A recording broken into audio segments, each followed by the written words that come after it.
Olá, meus amados! Estamos juntos e misturados para mais uma ministração de regra judaica, costume judaico, né?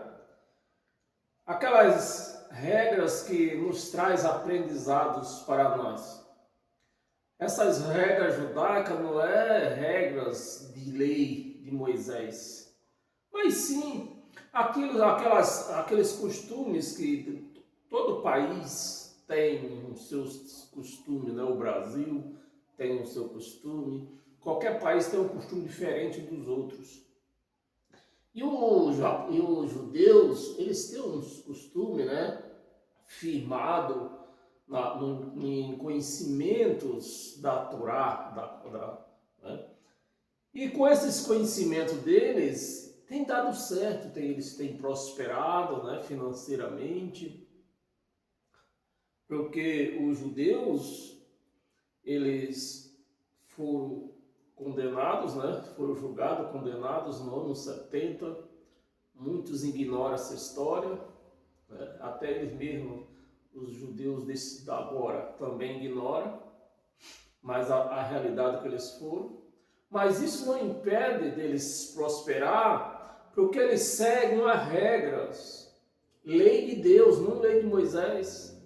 Quem segue lei de Deus prospera, porque essas coisas dão certo, né? Você pratica a lei de Deus em cima daquele propósito, você prospera. Ele só não prospera espiritualmente. Espiritualmente eles não prosperam, né? Então vamos lá para mais uma ministração, não quero me demorar muito, que inclusive hoje é apenas, acho que é 3 páginas só, né? É 3 páginas só hoje. Então vamos lá. E o assunto é o dinheiro, né? Todo mundo gosta de dinheiro, quem é que não gosta do dinheiro, né? Uns tenta de uma maneira mais fácil, pondo R$100 no envelope, põe no altar, no chamado altar, que é para Deus triplicar, né? Mas eles sempre estão precisando da mesma coisa.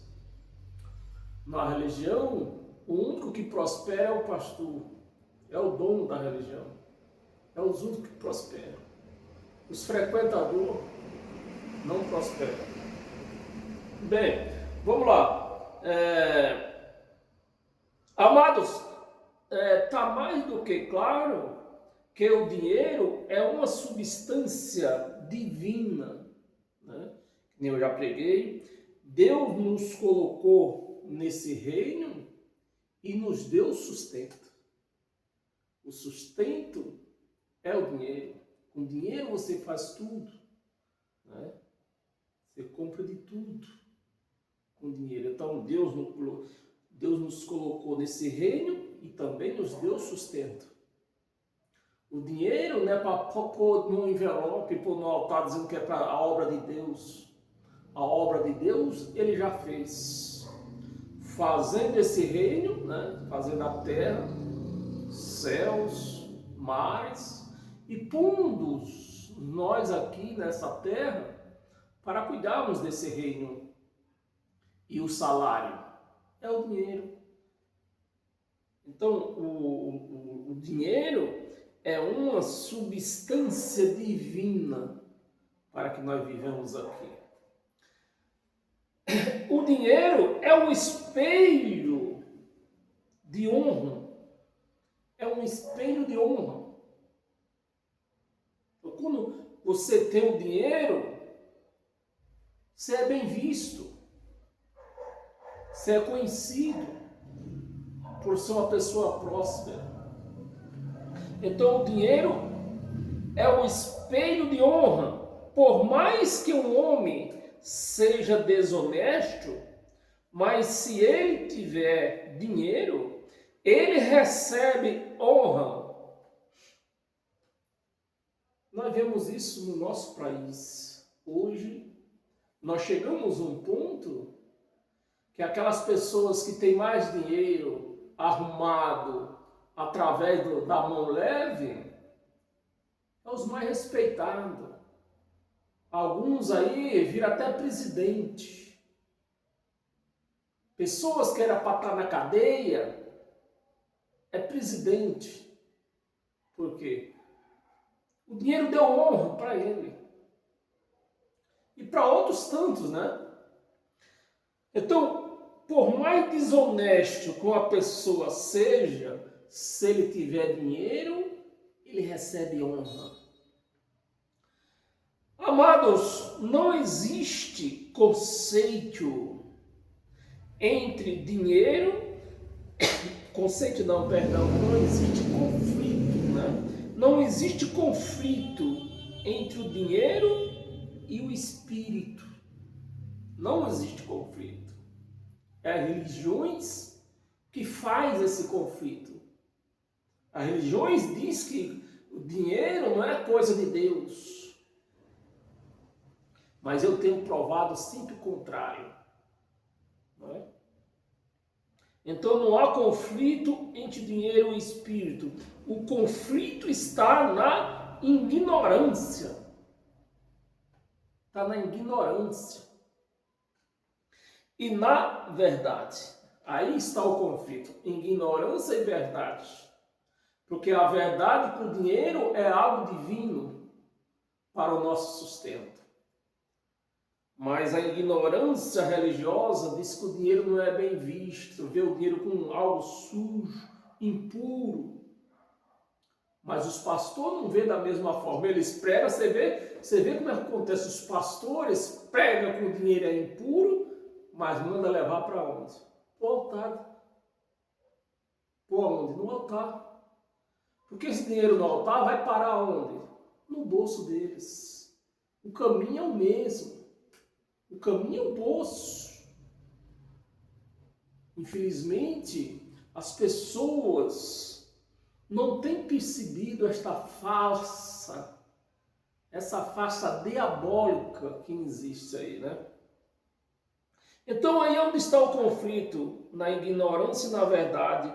Porque a verdade é que o mesmo Deus que lhe dá o fôlego, lhe dá sustento.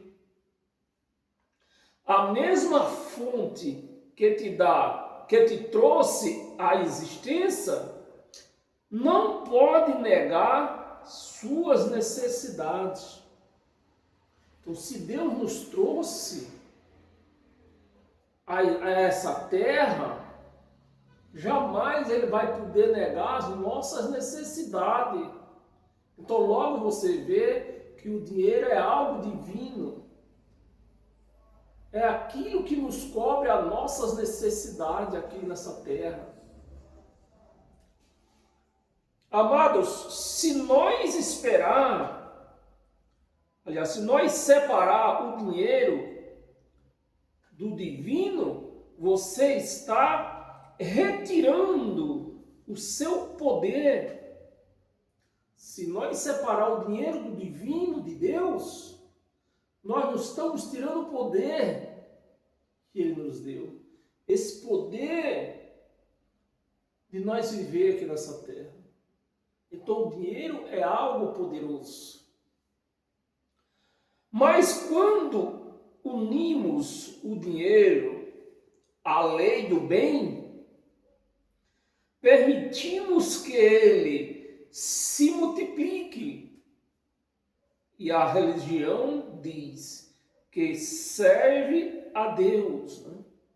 A religião diz que serve a Deus, mas é o contrário.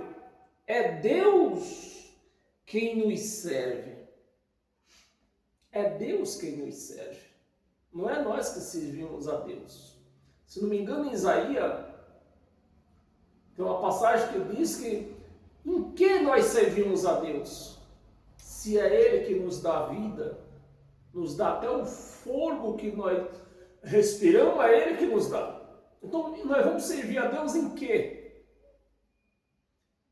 É Ele que nos serve. Através do dinheiro que vem em nossas mãos. Com o dinheiro teremos comida na mesa, teremos saúde. se divertimos, podemos até ajudar o necessitado, né? Amados, não importa o quanto dinheiro você tem, importa é como você lida com ele. Então não importa se você tem muito dinheiro, se tem pouco. Você precisa aprender a lidar com o dinheiro. Né? Você tem que fazer o dinheiro ser seu servo. E não você ser servo do dinheiro. Amados, a bênção é um elástico. A bênção de Deus é um elástico, não? Que é esticada, sabe aqueles estilingues, né? Que é esticada para ir para frente, mas ele volta para trás. Né? Ele volta. Isso eu chamo de lei de Deus. Isso sim que eu chamo de lei de Deus.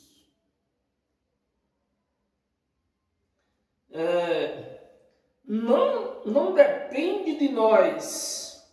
Né? Não depende de nós. A lei de Deus não depende de nós. Se você abençoa, a bênção volta para você. A bênção volta para você.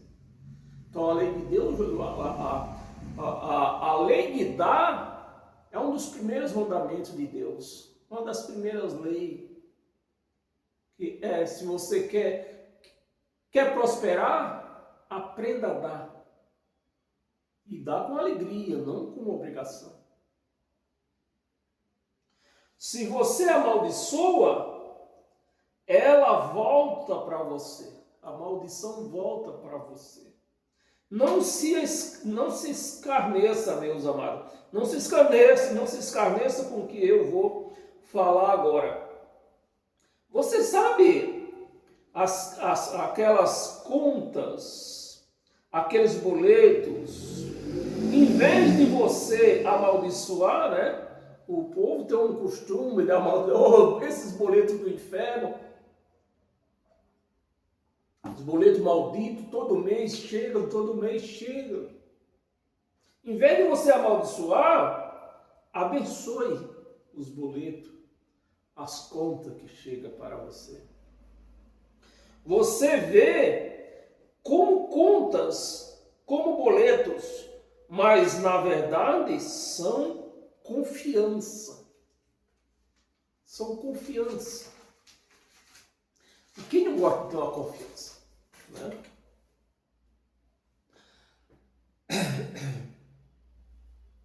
A prova disso, né? A prova de confiança é prova de confiança. Boleto, conta, é prova de confiança. É prova que você tem confiança. Se você não tiver confiança, não tiver crédito na rua, você não consegue fazer dívida. É prova de confiança. Abençoe a quem te dá confiança. Amados, nunca despreze a confiança que lhes são concedida. Não sei se já aconteceu com você, mas quantas vezes você já ouviu a pessoa agradecer pelo emprego que arrumou e que quando você vê, a pessoa está falando mal do emprego. Eu estou cansado de ver isso aí. A pessoa que está desempregada arruma um emprego e começa a dar graças a Deus que arrumou um emprego, né? Pagar um dinheirinho, sustento. Aí passa pouco tempo, aquela pessoa já está amaldiçoando, falando mal do emprego dela, do patrão, seus colegas de trabalho.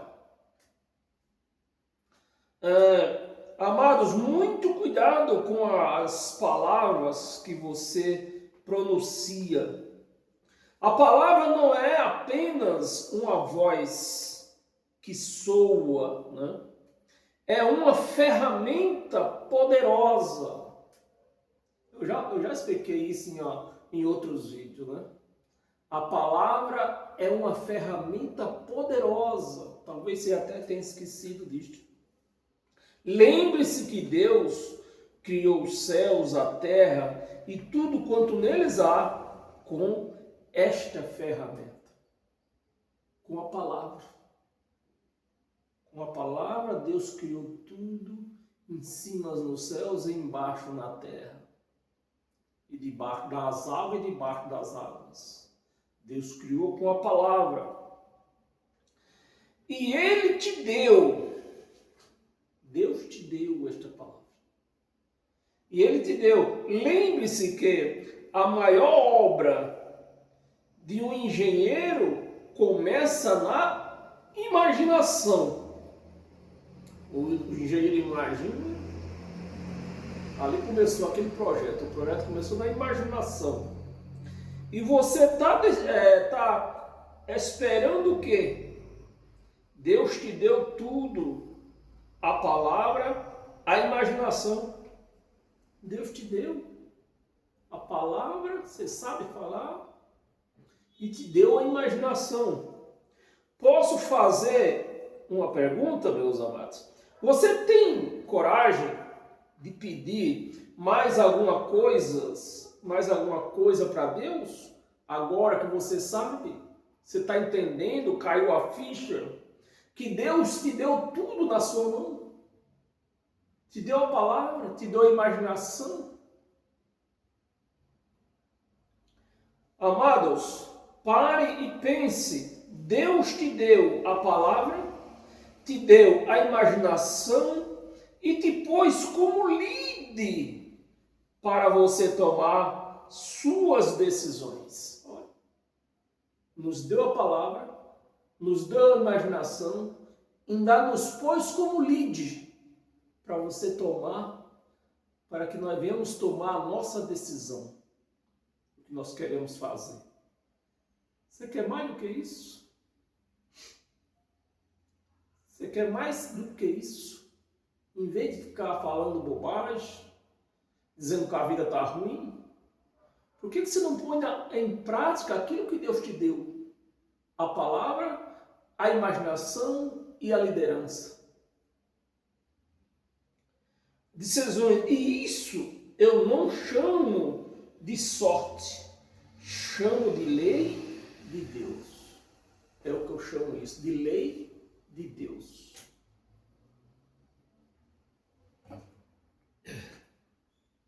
E quando você exerce essas leis, você arrebenta.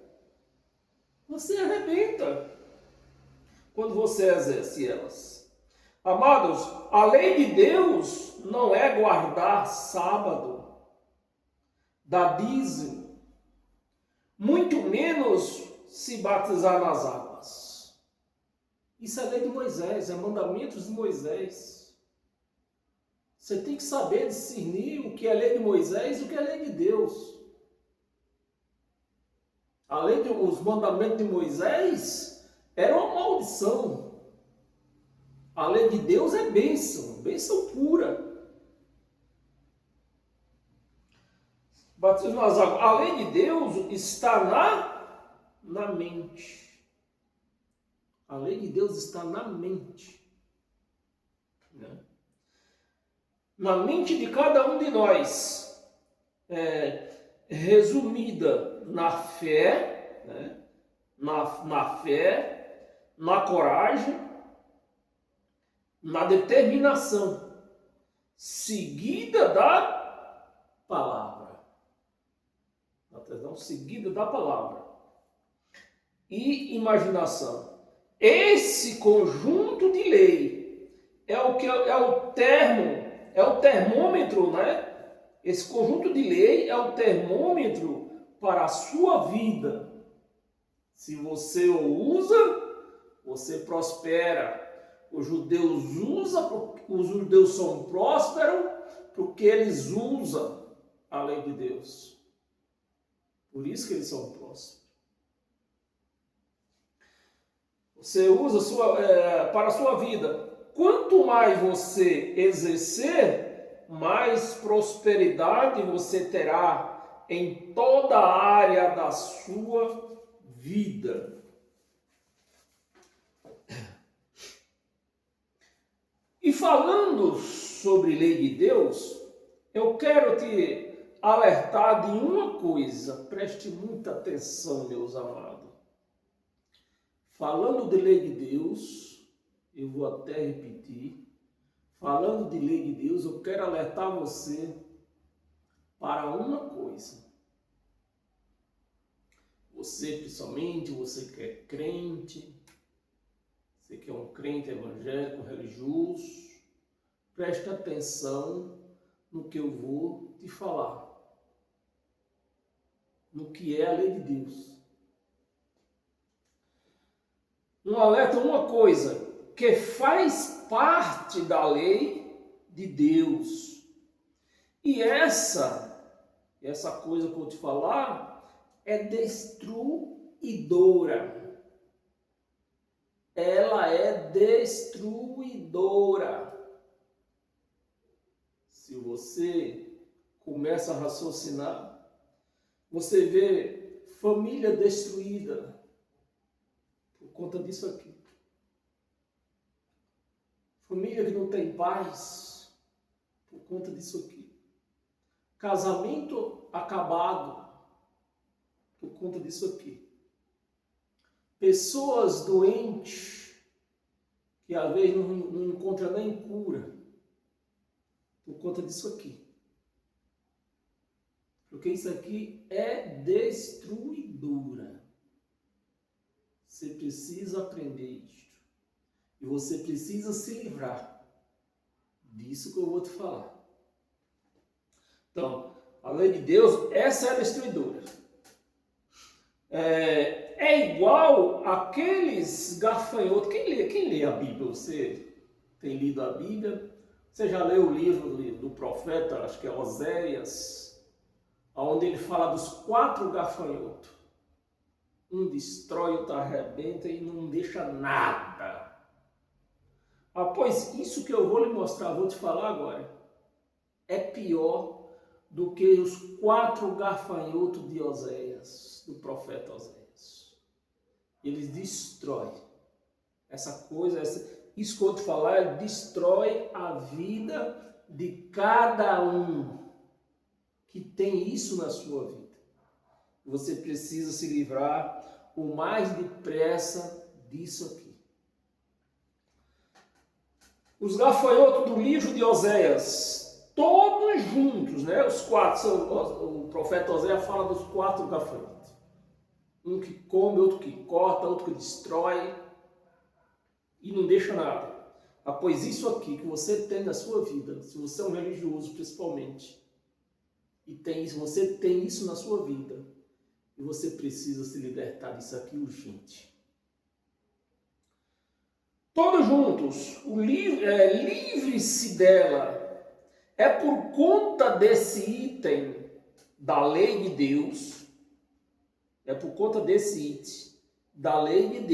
preste atenção, que os religiosos estão destruídos, escravizados. Você quer saber? Se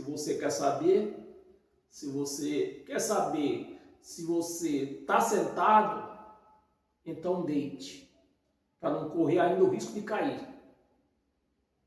Quando eu te falar o que é que tem destruído lares, família, tudo.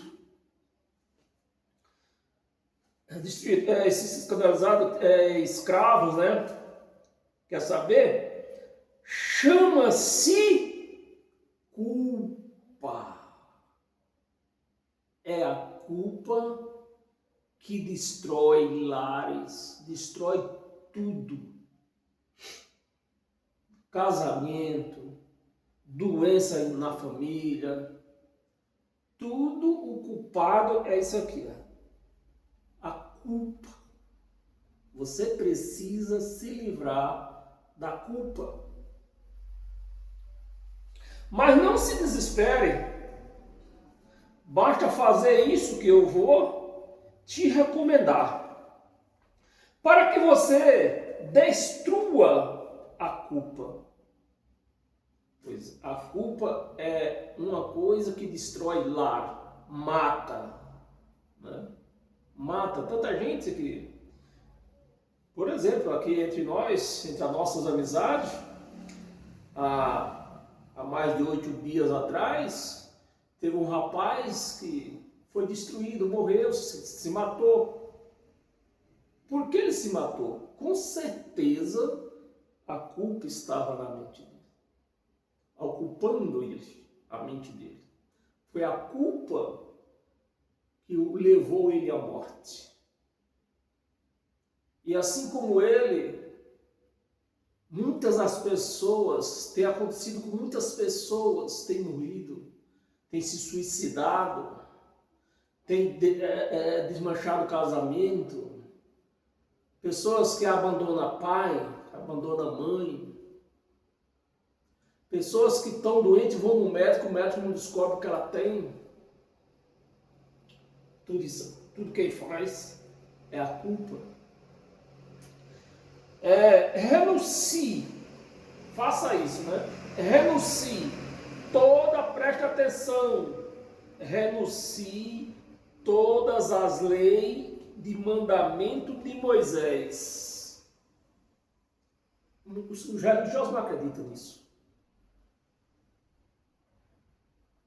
Religioso põe a culpa logo em quem? Preciso dizer? Em Satanás. É o que estão falando do rapaz. Que foi o Satanás que fez aquilo com ele. Mas não foi Satanás, Satanás não existe. É a culpa. Sentimentos de culpa. Então se livre dela, porque pessoas que praticam a lei de Moisés que sentem essa culpa, né? Fica cheio de culpa, porque a lei de Moisés, os mandamentos, a lei de Moisés era uma lei de culpa. Era uma lei de culpa. Né? Todo mundo, por mais santo que fosse, era culpado. E você precisa se livrar dela.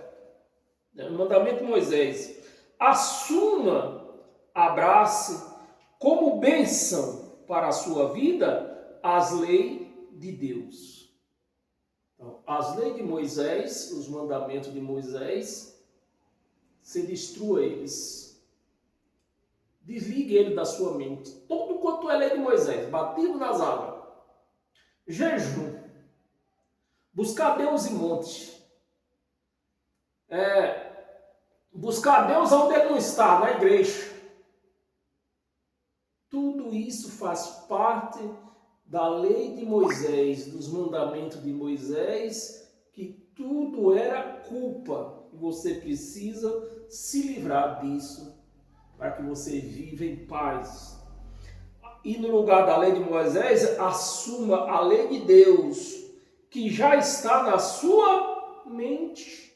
É só você pôr na prática, né? Está na sua mente. As leis de Deus não está na Bíblia. As leis de Deus não está no livro chamado Bíblia. Lá na Bíblia está as leis de Moisés. As leis de Deus estão na nossa mente. Você quer falar com Deus? A lei de Deus está na nossa mente. Você quer falar com Ele sobre a lei que está na nossa mente? Consulta a sua consciência, que Ele vai falar com você. Não está na Bíblia, está na sua mente. Amados, muito cuidado para não ser confundido, né? Para não ser confundido lei de Deus com lei, não confundir lei de Deus com interpretação humana. Então, na Bíblia está as interpretações humanas que o homem interpretou. Não é as leis de Deus que está na Bíblia. São interpretações humanas. A Bíblia é um livro 100% humano. Aí os religiosos pegam a Bíblia com a mente cheia de culpa, pegam a Bíblia interpretada humanamente, aí está destruído. Vira o escravo de vagabundo para sustentá-los. Aí vem as disciplinas de Deus, que Deus disciplina. Assim como você disciplina seu filho quando o filho faz coisa errada, Deus também disciplina os filhos dele. E você nem sabe porque está sendo disciplinado. Às vezes é até açoitado. Açoitado quando eu falo, quando a Bíblia nos mostra que Deus nos disciplina, nos corrige e açoita, o último é o açoite. Esse açoite nós interpretamos como morte. Então, primeiro ele disciplina, ele corrige.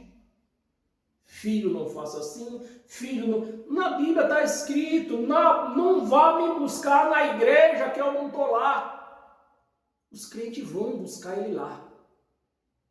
E quando é disciplinados, corrigidos, e muitos deles açoitados. Não entende? Deus é ruim? Não, Deus não é ruim. Deus é bom. É que vocês têm saído fora da lei dele para sustentar a lei de Moisés. Né? A lei de Deus está na nossa mente. Para tomar cuidado, né, com esse engano, né, essa confusão que traz lei de Deus com a lei de Moisés. A lei de Moisés está na Bíblia, a lei de Deus está na nossa mente. A lei de Deus com interpretação humana. O religioso, ele não consegue interpretar a lei de Deus. O religioso não consegue. Ele pode ser até um teólogo, mas se a vida dele, a mente dele está seguida pela Bíblia, ele está interpretando a lei de Moisés, ele está seguindo a lei de Moisés. Porque a Bíblia toda é a lei de Moisés. Interpretar a lei de Deus, crente nenhum consegue. Pode ser um teólogo. É um teólogo crente? Não consegue interpretar a lei de Deus. Porque o que um religioso tem na mente é a culpa. Você não vê um religioso dizendo que não é culpado. Você não vê um religioso dizendo que ele não tem pecado. Porque a culpa, ele aprendeu na Bíblia que ele é um pecador. É a Bíblia que diz que ele é um pecador. Não é a lei de Deus, é a Bíblia. Porque a Bíblia é composta das leis de Moisés, e a lei de Moisés era isso: pecado, morte, escuridão, treva. Então, o crente não consegue interpretar a lei de Deus porque eles vivem na religião seguida da Bíblia e a mente cheia de culpa. A mente cheia de culpa. Não tem vida. Uma pessoa que tem uma mente cheia de culpa, ela não tem vida. Ela não vive. Ela não encontra motivo para frequentar uma festa, se alegrar no meio dos seus próprios irmãos. Por quê? A culpa não deixa. Porque eles vivem praticando uma lei que a sua base era de culpa. Os crentes vieram aí, praticando a lei de Moisés, que a base da lei de Moisés era a culpa. Era culpa. Enquanto um crente E seja ele teólogo, seja ele quem for. Enquanto um crente tiver nessa prática de lei de Moisés, ele jamais vai interpretar a lei de Deus e ter uma vida em paz. Mas a sua base da lei de Deus, né? Mas a base da lei de Deus é justiça. Você vê a diferença? A lei de Moisés, a base era a culpa. Então, quem pratica a lei de Moisés vive sempre culpado. Não deu dízimo, quebra um copo na cozinha porque eu não dei o dízimo, quebra um prato porque eu quebrei o meu voto, quebra uma xícara porque eu não participei da Santa Ceia. Sempre culpado. Briga no casamento porque eu não me batizei nas águas. Nós precisamos se batizar nas águas. Sempre culpa. É culpa uma atrás da outra. Mas quando você segue uma lei que a base dela é justiça, aí você encontra paz, encontra alegria, você encontra motivo para participar de festas, de se alegrar, de cantar, você encontra tudo. A lei de Deus, a base da lei de Deus é justiça. Então, é simples, você tira a culpa e põe a justiça. Faz a troca. Faz a troca e acabou. E põe a justiça. Não faz põe a justiça no seu lugar. Com conclusão, o religioso não faz essa troca da culpa pela a justiça. Então, meus amados, esse é o que nós tínhamos para hoje. A semana que vem tem mais. Podemos até entrar em outro assunto, que me parece que nós vamos entrar em outro assunto. Semana que vem parece que nós vamos entrar em usos e costumes judaicos. Né? Então, o que nós temos para hoje era isso. Espero que você tenha entendido. E se você tem algumas culpas, tente trocar. Tente, pelo menos, trocar essas culpas pela justiça. A justiça liberta. A justiça nos traz paz, nos traz alegria. A culpa é só choro. Choro, choro, choro e choro. E os crentes ainda vivem aí nessa teimosia. E Deus sempre está cobrando, né? Deus sempre está cobrando. Até lá, domingo, nesse mesmo horário, nós nos encontramos aqui. Deus abençoe a todos.